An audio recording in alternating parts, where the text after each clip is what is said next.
Horses are big and powerful animals, as anyone with eyes can see. But they also have an interesting way about them that not many people realize. It takes a few select group of people to not only ride these creatures, but understand them as well.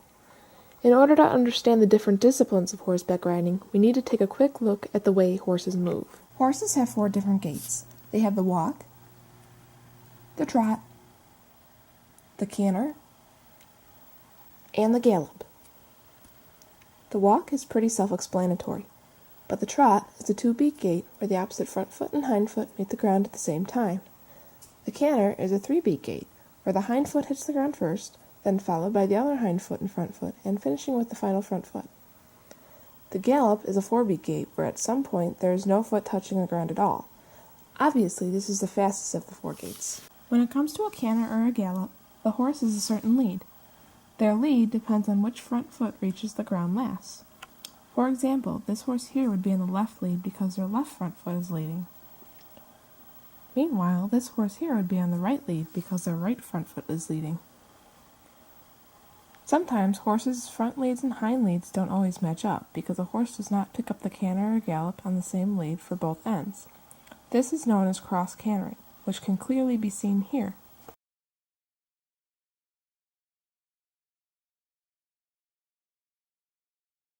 A flying change is where the horse switches leads without a step of trotting in between. This can make the horse appear as if it is skipping a step. Here is my horse and I zoomed up and slowed down so you can clearly see the lead change.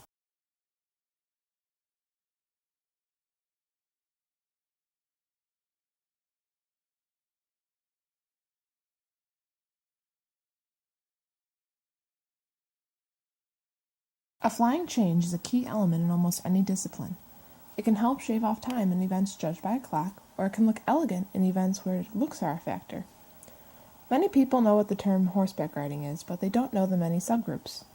The 2 different groups, generally speaking, are English and Western. In any English riding, a rider will be sporting an English saddle.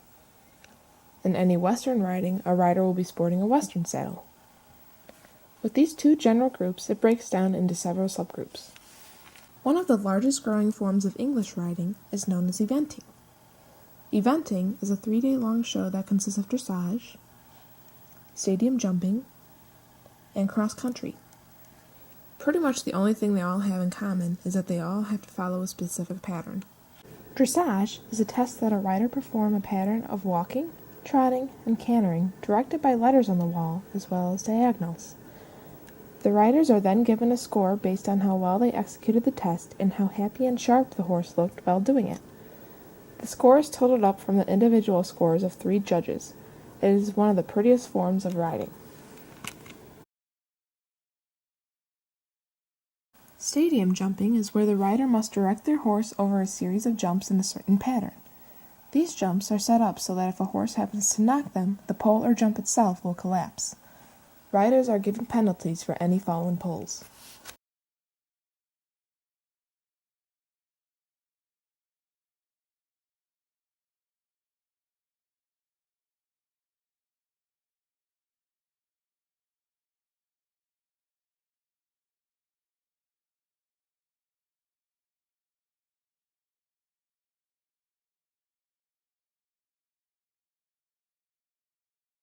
Cross-country is by far one of the most dangerous parts of eventing. Unlike stadium jumping, the jumps are solid so that if your horse happens to knock it, your horse will fall instead of the jump. Also, unlike stadium jumping that is held inside an arena, cross-country is held in anywhere from a few acres to a mass amount of acres of open land. So if you happen to fall off your horse, it'll take quite a bit of time to catch them. Switching gears from English to Western riding, there is a discipline known as gymkhana. Gymkhana is a series of events where winners are separated by only hundredths of a second. In any of these events, strategy and quick thinking are key in shaving off precious seconds. One of the events is known as keyhole. Keyhole was given its name due to its shape. At the end of the arena, there is a figure in the shape of a key, and the rider must run down, turn around in the key, and run back. If the horse steps even 1 foot out of the key, then they are disqualified. Another event is known as plug race. Plug race is pretty similar to keyhole besides the fact that there is no key. At the end of the arena, there is a barrel. The rider must again Run down to the end of the arena, go around the barrel, and run back. If the barrel is knocked over, the rider is either given a time penalty or is disqualified.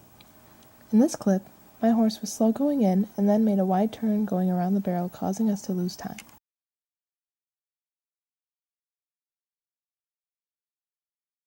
One of the most popular events in Gymkhana is known as barrel racing. Barrel racing consists of 3 barrels, 2 on the opposite sides of the arena about midway down, as well as 1 at the end of the arena in between the 2. The pattern is in the form of a clover. The rider may start towards the right or the left depending on which side the horse bends to better. Then they must cross over and go around the opposite barrel and finish with the final barrel and run home.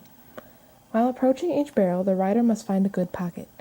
A pocket is the distance away from the barrel needed to make a well-rounded circle around the barrel, making the circle crisp, tight, and clean. If a person knocks a barrel over, they are given a time penalty. In this clip, my horse wanted to get back to his buddies, so it was difficult to push him over, but we worked through it and managed to have a clean run.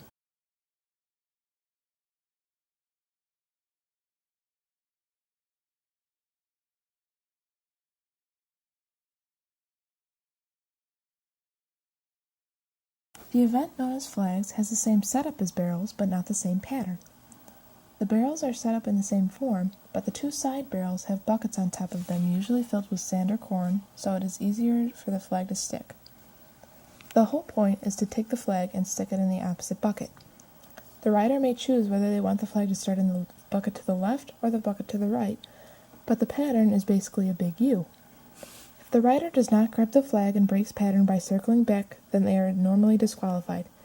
If they miss the bucket to stick it in, then they are normally given a time penalty, if not disqualified.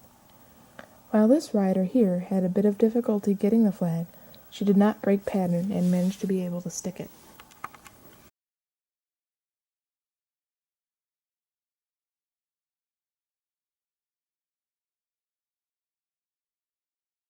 One of the most difficult events in Gymkhana is known as pole bending. The rider must maintain control of their horse while running down to the end of 6 poles, weaving back again, and then running home. The biggest aspect that makes this event most challenging is making the tight turns around the end poles without knocking them over. Any knocked poles results in a time penalty.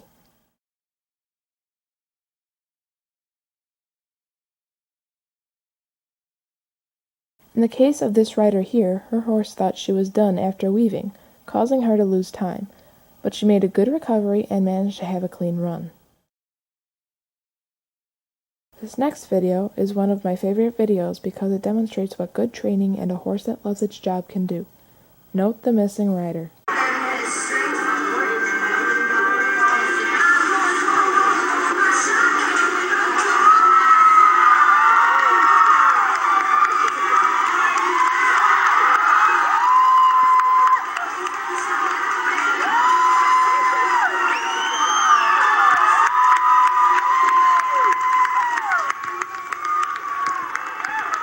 Slowing the speed down a bit, there is another Western discipline that is not part of Gymkhana.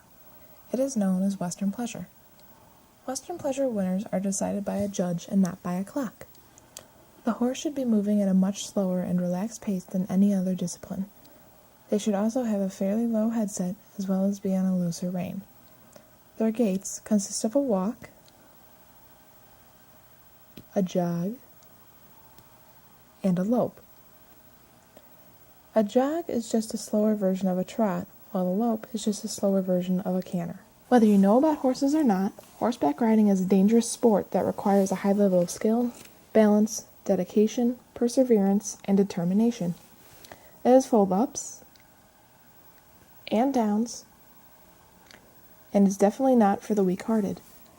I have had my leg stepped on after a fall, causing a permanent damage, gained 13 stitches in my hand from falling into a fence, been trampled, and seen my life flash before my eyes countless times.